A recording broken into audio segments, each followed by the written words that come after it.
kisha watapambauka wakiwa ni nguruwe na nyani. Waja'alna minhumul qiradata wal khanazir, adhabu ya bani Israil. Umuziki muri Islam ni haramu ni halali? Umuziki muri Islam ntago ari cyaha kuko ntago ari haramu. Yataguhaye dalili icyakwigishije ntibuba ari ubumenyi ahubwo abakuroze, abagushyizemo uburozi bwo kurwanya Imana, abagushyizemo uburozi bwo kurwanya intumwa y'Imana, abagushyizemo uburozi bwo kuzaba ikibazo ku Buyisilamu aho kuba igisubizo ku Buyisilamu. Banza ujye vuga utari ku gihe cy'intumwa y'Imana Muhammad, kuko niho dufatira niho gipimo. Ibintu byabayeho byari bimeze bite? Uzahita upfa gusimbukira ibintu ngo bifatira ngo biri haramu biri halali. Niyo mpamvu tuvuga ngo ibyo mu biharire ababifite mu nshingano. Yego. Duhere kuri Qur'an, ubwo tugiye kuvuga ku muziki. Umuziki ni iki? Ni indirimbo, ni ingoma, ni ibicurangisho.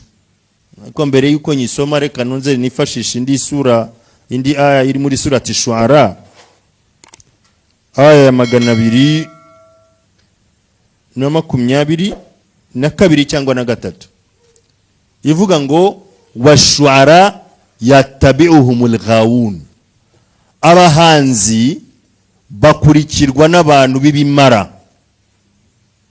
Abahanzi ubwo ibyo bimara byavuzwe na Allah subhanahu wa ta'ala, abirirwa bashyira mu mutwe ngo umuhanzi witwa kanaka, yaba wo mu Rwanda cyangwa yaba wo mu mahanga, aba bataha igihe bose mu izungu yavuze ko al-ghawun n'abantu b'ibigoryi batafite ubwenge, bahawe ubuzima ariko babukoresha nabi.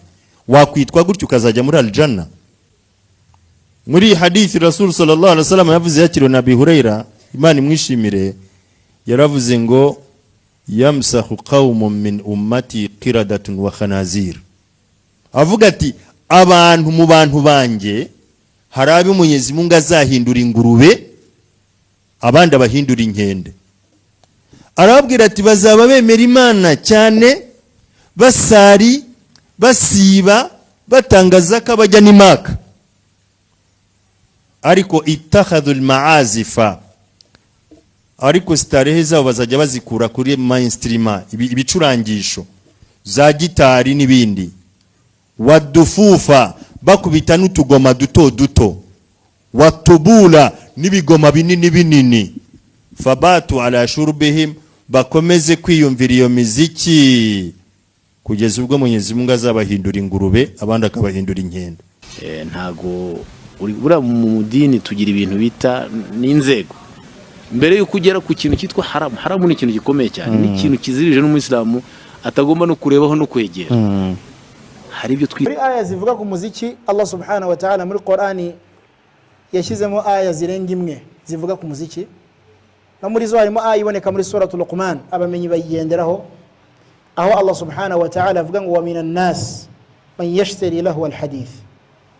No mu bantu harimo abagura, Allah subhanahu wa ta'ala yaravuze ngo harimo abantu bagura. Ijambo yashtari abamenyi ba tafsiri baravuga bati rishobora no gukoreshwa havuga abagurisha, abagura n'abagurisha byose biremewe. Hari abantu bagura cyangwa se bagurisha amagambo adafite agaciro. Allah subhanahu wa ta'ala yise amagambo adafite agaciro. Qala al-mufassirun, abamenyi ba tafsiri bavuga yuko icyo Allah yaragambiriye ni umuziki. Uko niko iyo aya yasobanuwe na Ibn Abbas, kugeza ubwo Ibn Mas'ud we yaranarahiye ati wallahi ni umuziki wavugwaga. Hena niwo wavugwaga, kandi bano n'abasobanuzi ba Qur'an, Ibn Abbas na Ibn Mas'ud ni nabo tugenderaho iyo dushaka kumenya Qur'an, kuko n'abanyeshuri b'intumwa y'Imana Muhammad sallallahu alaihi wasallam basobanuye aya bavuga yuko Mwenyezi Mungu abo yavugaga ari babandi bagurisha ibikoresho by'umuziki. Bimaana niba muri aya Allah yaravuzemo ibikoresho by'umuziki, ntabwo yabivuga binenga umuziki wemewe, yabivuza binenga kuko n'umuziki ntiwemewe nyine. Kadhalik no mu hadithi y'intumwa y'Imana sallallahu alaihi wasallam iboneka muri sahih al-Bukhari, ikaba ari hadithi Allah subhanahu wa ta'ala avuga ngo hari igihe kizagera abantu yastahilluna al-hira wal-harira wal-khamra wal-ma'azif. Iyi nayo ni hadithi yakiwe na Bukhari. ikaba ari hadithi iri muri muallaqat za sahih al-Bukhari, kandi muallaqat za sahih al-Bukhari abamenyi bemeje ko ari ukuri. Izo hadithi za muallaq mu gitabo cya Bukhari iravuga ngo mu bantu ari gihe kizagera abantu yastahillun, bazaje bahalalisha cyangwa bazirura, bavuga ko byemewe nta kibazo. Igihe kizagera imeruka niba yegereje abantu bazirure inzoga, bavuga ngo ntacyo zitwaye. Bazirure harir, kwambara harir ku bagabo kandi uwisilamu bitubuza. Hari igihe kizagera abantu bazirure n'ubusambanyi, bavuga ngo ntacyo butwaye, abantu babone ko nta nicyo butwaye. Yastahilluna al-hira wal-harira wal-khamra. Al-hira n'ubusambanyi, wal-harira wal-khamra wal-ma'azif. Nanone mu byo bazazirura harimo ibintu bijyanye n'iki, n'imiziki.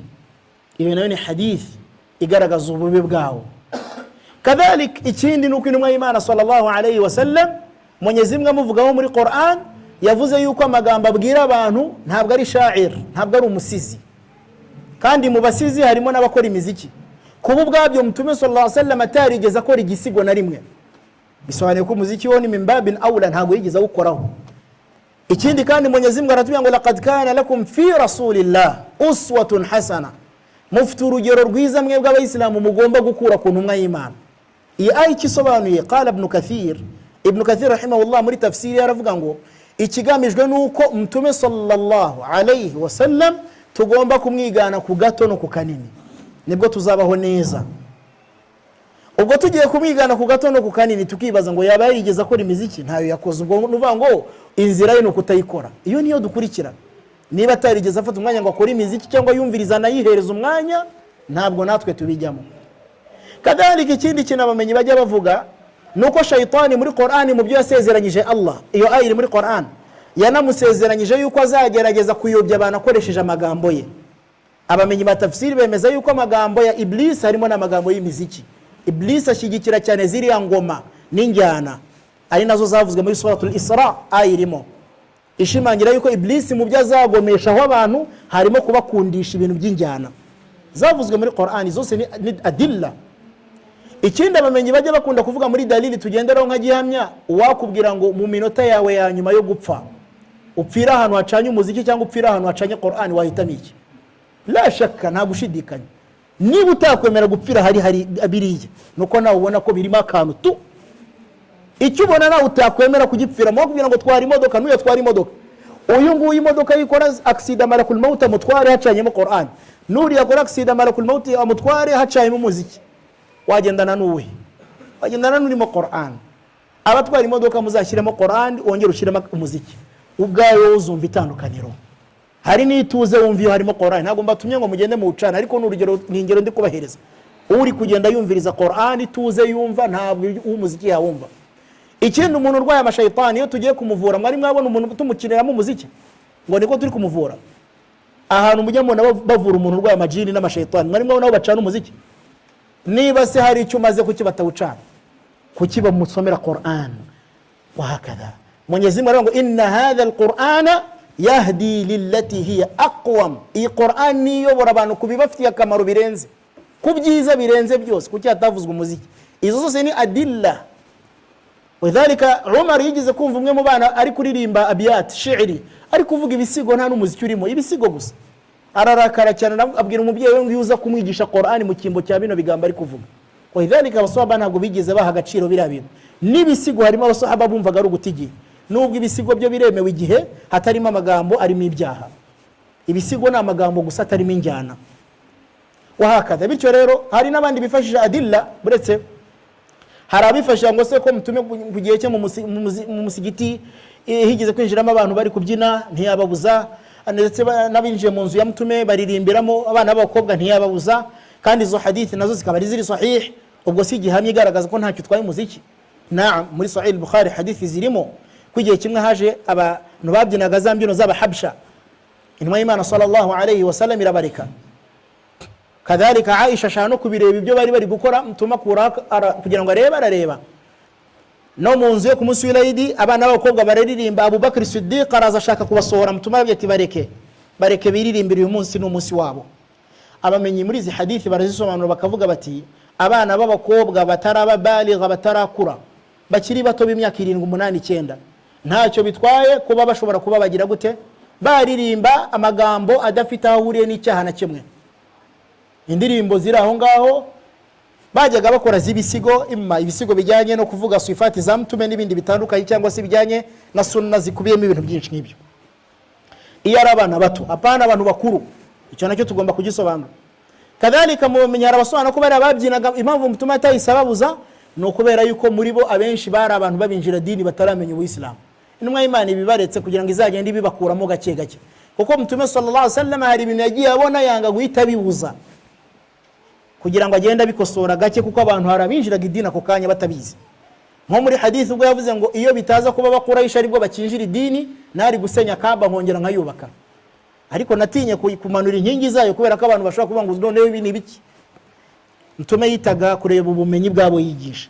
So ikiriho rero nuko inzira y'intumwa y'Imana sallallahu alayhi wasallam yadusigiye Qur'an, adusigira sunna, araduhamagara ngo ni mubikurikira ibi ngibi muzayoboka. Ajya no gupfa yaravuze ngo mbasigiye ibintu bibiri ni mubikurikira ntimuzayoba. Yaravuze ngo Qur'an na sunna, ntabwo yigeze ashyira mu muziki. Iyo uza kuba nawe uhari ari kuwuturangira. Haruvuga ngo ariko imiziki irimo inyigisho, nta nyigisho na zimwe ziba mu muziki zirenze ziri muri Qur'an no muri sunna. Genda wiga inyigisho ziri muri Qur'an ziraguhagije, n'iziri muri hadith nta nubwo uteze kuzirangiza. Ama ibiri mu muziki nibyo kugomesha abantu, utangira ujyamo gake gake bikarangira ugiye mu wundi uzamura shahwa z'umubiri n'ibyiyumviro byo kwifuza, bikarangira ugiye mu byaha. Khasatan turebye mu bihe byacu imiziki ikorwa, message zayo inyinshi n'iz'ubusambanyi n'inzoga n'ibindi n'ubujura n'ibindi bintu bigiye bita no gushirika isoni. Nta nyigisho wavuga nzi bikuyobora ku Islam, ntabyo. Qur'an abayisilamu iraduhagije na sunna, uzabikurikira azayoboka, ntabwo dukeneye biriya bindi. Yakfi, ibi biraduhagije. Qur'an na sunna n'ibikorwa by'abasahaba yakfi. Ubundi warangiza ugashaka riski, ugashakira umuryango wawe, ugashakira umuryango wawe. Abana bacu bambara ubusa bagashirika isoni ari abakobwa, abenshi babikopera mu byo babona mu ndirimbo. Ntugira ngo babikopera muri Qur'an ibyo bakora bibi, abadan babikopera mu miziki, kuko misiyo y'imiziki mu birimo harimo kugomesha abantu no kubayobya. Niyo mpamvu Muislamu yarakwiye gushyira imbere Qur'an na sunna, akabikunda, akabyiga, akiga Qur'an, akiga hadithi za mtume sallallahu alayhi wasallam. Wallahi nibyo birimo intsinzi, nibyo birimo intsinzi. Naam, naam. Kosa lao ni nini? Mtume hajamaliza kusema adhabu kwanza, asema hivi wa yub'athu ala ahya'in min ahyaihim, kisha utapelekwa katika mtaa kati ya mitaa ya watu hao ambao wajiita Waislamu. Tunasema ni umma wangu, rihun fayansifu biha fayansifuhum, upepo uangamize, kama nusifa man kana qablakum, awaambia masahaba kama walivyoangamizwa wale waliokuwa kabla yenu ambao ni Bani Israeli. Sababu ya kuangamizwa na kubadilishwa nguruwe ni nini na nyani? Leo limetoka jipya, maana watu wakiondoka wanasema leo tumeitwa nguruwe. Sasa ni hadithi hii jamaa, iko katika Ighathatul Lahfan juzuu ya 2 ukurasa wa 229 cha Ibn Qayyim al-Jawzi. Sababu ya kubadilishwa nguruwe na nyani na kuangamizwa nini? Bistihlalihim alhamr, wa kuhalalisha kwao nini? Tembo. Wa darbihim bidufufi, na kwa kupiga matari. Wa ittikhadhihim alqinat, na kwa kuwaleta waimbaji. Hapa kwenu maulidi madogo, maulidi makarara madogo jamaa, hamna maulidi hapa nyinyi. Doni kwetu wiki nzima waimbaji wako hapo, wenye goma, wenye wawe, wenye kichama, wenye kirubizi. Kila mwenye ngoma yake ataileta siku ya mfunguo 6 kusherehekea makazi ya Mtume. Basi haikukomea tu wenye ngoma, mwaka huu walikuwa na wenye hina.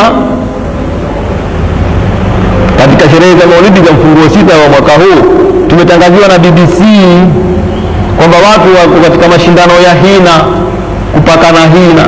Huyo Mtume atakapofufuka waone wanawake wako katika mashindano ya kupakana hina, atakubali? mambo mengine mpaka uyafikirie kwamba haya mtume atayakubali kweli, haya atayakubali. Maana ya mashindano ya hina mwayajua nyinyi, ni kwamba mwanamke akishabaka hina kisha aonyeshe miguu yake ilipopakika hina vizuri. Haya mtume pia atayakubali.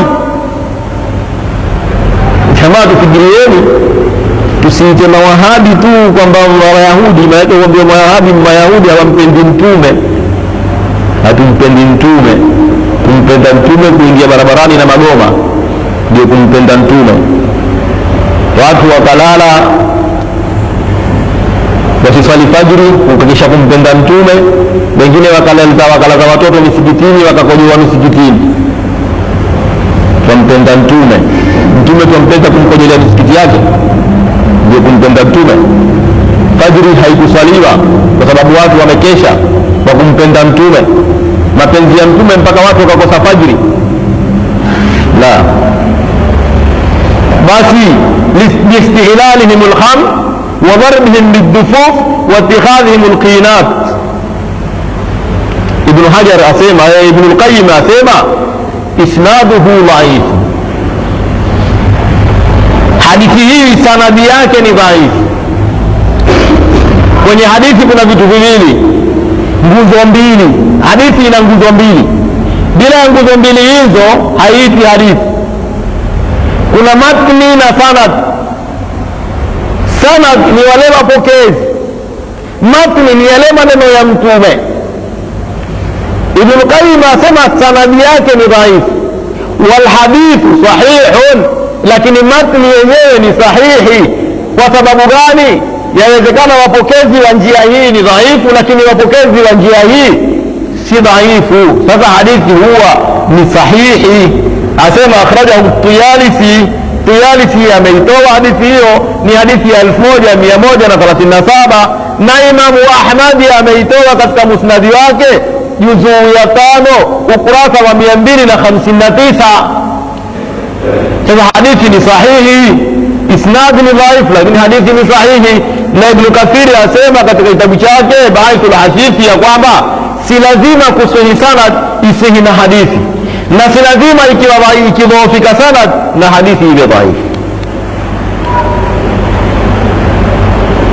Sasa hadithi ni sahihi, watu watageuzwa nyani na nguruwe. Ibn Qayyim al-Jawzi asema katika kitabu chake Ighathatul Lahfan min Masayidi Shaitan, kina juzu mbili. Haya ndiyo yaliyomo katika maulidi: shirki, uongo na ngoma za wanawake. Ibn Hajar al-Asqalani asema hairuhusiwi tari kwa sababu yale ni hasa kwa wanawake tu, na mtume ametukataza kujishabihishana wao. Juzuu ya 9